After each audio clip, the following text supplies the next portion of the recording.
Hello everyone, welcome again to another session with Academic and Research Consultancy, and today I am so excited as well to share with you hypothesis and research questions. So just to recap, in our previous videos we talked about the background, the problem statement, justification, objectives. So today we're moving on. Now all of these elements are inside the introduction. Now some of you are wondering, why have I included two, hypothesis or research questions? It's because these are different. All right, now, for me to illustrate the difference better, let me bring you to another concept, types of data. So we have two types of data. We have qualitative data and quantitative.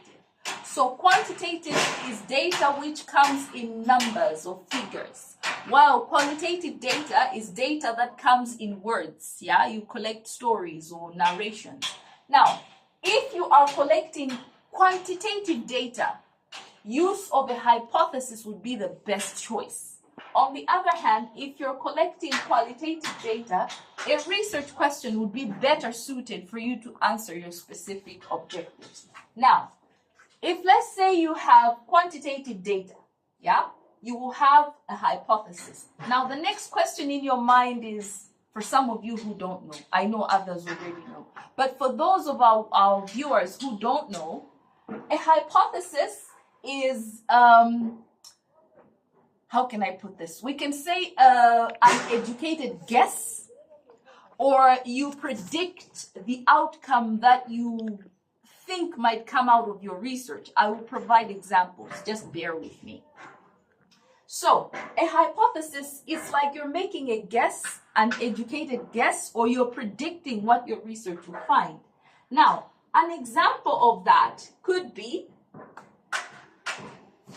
before I proceed, we have two types of hypothesis. We have the alternative hypothesis and the null hypothesis.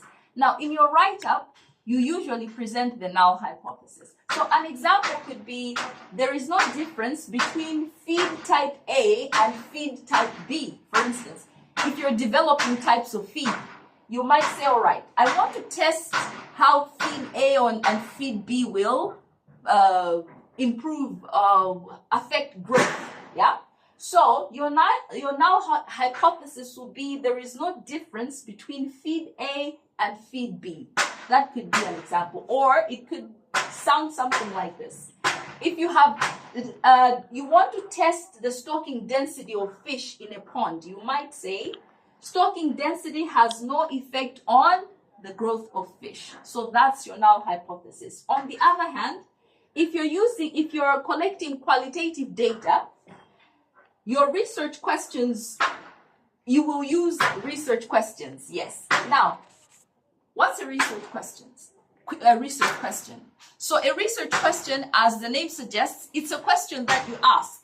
Now you develop this based on your specific objectives. Yeah. So if your specific objective was to determine the factors that influence customer satisfaction, your research question would be, what are the factors that influence customer satisfaction? Or if you were determining leadership styles that influence employer work engagement, yeah, your research question will sound something like this. Does leadership style influence employer work engagement? All right, so as you can see, there is so much information to dissect there, but for this video, this is all we have for you. Now, if you have any further questions on how you can develop your hypothesis or research question, please do not hesitate to contact us, and do not forget to follow, do not forget to share, and also like our video. So have a great time, everyone. See you in the next one.